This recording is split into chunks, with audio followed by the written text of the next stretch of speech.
Pemirsa, Kementerian Keuangan melalui Bea Cukai akan cegah masuknya barang bekas atau thrifting di pelabuhan.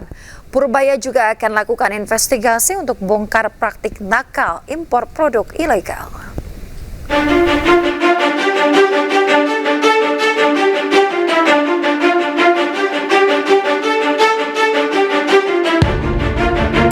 Niat Purbaya mencegah masuknya barang pakaian bekas ilegal alias thrifting kian kukuh. Menteri Keuangan itu mengaku akan lebih teliti agar semua barang ilegal tidak beredar di Indonesia. Purbaya bahkan berniat akan memasang mata lebih banyak agar tidak ada celah bagi barang ilegal masuk ke Indonesia. Salah satunya melakukan pengawasan di pelabuhan. Menteri Keuangan Purbaya juga akan melakukan investigasi untuk membongkar praktek nakal impor ilegal.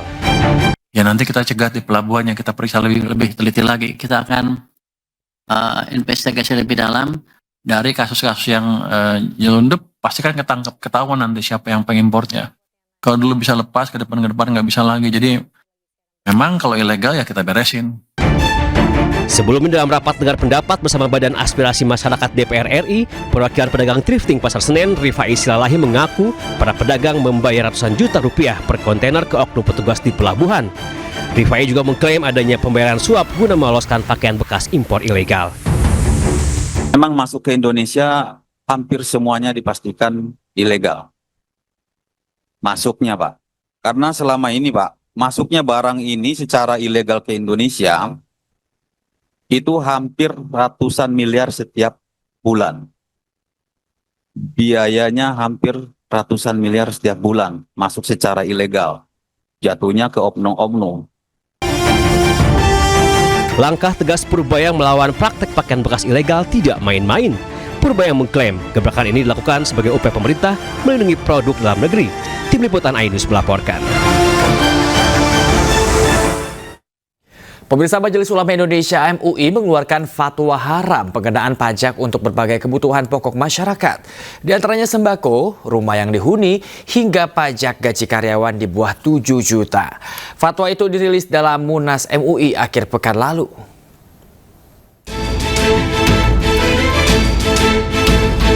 Hidup makin susah, harga pangan mahal, gaji pas-pasan, dan beli rumah pun tak terjangkau. Di tengah segudang kesulitan itu, Majelis Ulama Indonesia atau MUI merilis fatwa baru soal pengenaan pajak. Dalam Munas akhir pekan lalu, MUI menegaskan pajak hanya boleh dikenakan bagi warga yang mampu secara finansial. Dalam daftar fatwa baru, MUI mengharamkan pengenaan pajak bagi karyawan dengan penghasilan di bawah nisab zakat mal, yaitu 85 gram emas. Ketua MUI bidang fatwa Asrorun Ni'am menjelaskan batas nisab emas bisa jadi acuan penghasilan tidak kena pajak atau PTKP. Merujuk aturan Basnas, nisab 85 gram emas setara dengan 85 juta rupiah. Ini artinya karyawan dengan gaji 7 juta ke bawah tidak boleh dikenakan pajak. Selama ini dalam aturan perpajakan, hanya karyawan bergaji 4,5 juta per bulan yang tidak dikenakan pajak penghasilan. Selain soal pajak gaji karyawan, MUI merilis fatwa haram pengenaan pajak terhadap beberapa kebutuhan pokok masyarakat. Di antaranya pajak bumi dan bangunan yang dihuni tidak boleh dikenakan pajak berulang. Bahan kebutuhan pokok seperti sembako juga haram dikenakan pajak. MUI menegaskan pajak hanya boleh dikenakan untuk kebutuhan sekunder dan tersier. Barang konsumtif yang merupakan kebutuhan primer, khususnya sembako, itu juga tidak boleh dibebani pajak. Kemudian bumi dan bangunan yang dihuni dalam pengertian dia non-komersial tidak boleh dikenakan pajak berulang. Karena pada hakikatnya dia tidak berkembang. Sementara itu, Dirjen Pajak mengaku akan berkoordinasi dengan MUI soal fatwa pajak, mengingat PBB selama ini dipungut oleh Pemda, bukan pemerintah pusat. Karena sebenarnya yang ditanyakan tuh PBB P2, pedesaan perkotaan, pemukiman itu di daerah. Di kami hanya PBB yang terkait dengan kelautan, perikanan, sama pertambangan, sama kota. Saat ini, pemerintah telah membebaskan bea perolehan hak atas tanah dan bangunan atau BPHTB dan IMB bagi masyarakat berpenghasilan rendah. Tim Liputan iNews melaporkan. Pemirsa, dalam rangka memperbaiki layanan haji dan umroh, Aliansi Pengusaha Haramain seluruh Indonesia menggelar musyawarah kerja nasional. Kemudian yang kedua, Dalam Mukernas kedua yang digelar di Jakarta, Aliansi Pengusaha Harmain Seluruh Indonesia atau Aspirasi menyoroti dinamika perubahan penyelenggaraan haji dan umroh seperti perpindahan regulasi serta opsi umroh mandiri yang dilegalkan pemerintah. Sebanyak 276 pengusaha travel haji dan umroh hadir untuk mempererat sinergi antara asosiasi dan anggota di tengah dinamika perubahan penyelenggaraan haji dan umroh. Sekretaris Jenderal Aspirasi Retno Anugrah Andriani mengatakan bahwa opsi umroh mandiri dinilai tidak akan mengganggu pengusaha travel haji dan umroh, namun dapat menjadi pemicu meningkatkan pelayanan. Aturan umroh mandiri ini legal itu memang menjadi suatu ketakutan tersendiri. Tentunya pasti kita ada ketakutan tersendiri. Namun dengan adanya Mukernas ini kita akan memberikan sedikit motivasi atau kepastian ke anggota bahwa umroh mandiri ini tidak akan menjadikan masalah buat usaha kita. Kita harus berani berubah. Kita harus mengikuti modernisasi saat. Pemirsa, sebuah gelaran untuk memperkenalkan budaya digelar di Nusa Tenggara Timur. Selain mengenalkan budaya, acara ini juga mengajak generasi muda menjaga peninggalan leluhur.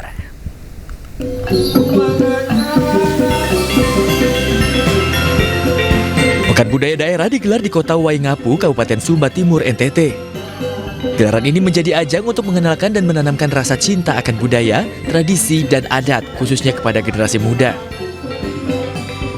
Sejumlah aktivitas menarik dan beragam penampilan hadir dalam acara ini. Di antaranya pameran foto budaya, pengenalan museum dan koleksinya, juga sejumlah tarian dan permainan tradisional. This is a surprise. We thought we were just coming through a museum, and what we've got is a cultural experience, which is great. Selain menarik minat wisatawan, gelaran ini juga menanamkan rasa cinta akan peninggalan dan warisan leluhur. Dengan mencoba langsung, generasi muda diharapkan dapat mengenal lebih dalam budaya lokal yang menjadi identitas bangsa. Budaya lokal itu dipertahankan seterusnya. Itu yang kita akan sampaikan kepada publik, sehingga anak-anak kita bisa terus-menerus bisa mempertahankan tradisi permainan ini sekarang. Itu aja mungkin kita perlu sampaikan. Dan juga sekaligus memperkenalkan museum. Kita selama ini masyarakat kita belum mengetahui apa itu museum. Sehingga kita nanti dengan kehadiran masyarakat sekarang di publik ini bisa mengetahui manfaat dari museum itu adalah menyimpan benda-benda koleksi peninggalan zaman-zaman dulu yang merupakan sejarah. Mari kita lestarikan agar terkenal di manca-manca negara. Dengan mengenalkan kekayaan budaya, diharapkan generasi muda bukan hanya dapat mencintai, melainkan menjaga sekaligus melestarikan budaya mereka. Dari Sumba Timur, NTT, Dion Umbu Analodu, A-News melaporkan. Pemirsa, Pengurus Nasional Karang Taruna Masa Bakti 2025 hingga 2030 resmi dikukuhkan di bawah kepemimpinan Budi Satrio Jiwandono. Organisasi ini menetapkan arah baru untuk memperkuat pemberdayaan sosial hingga ke desa.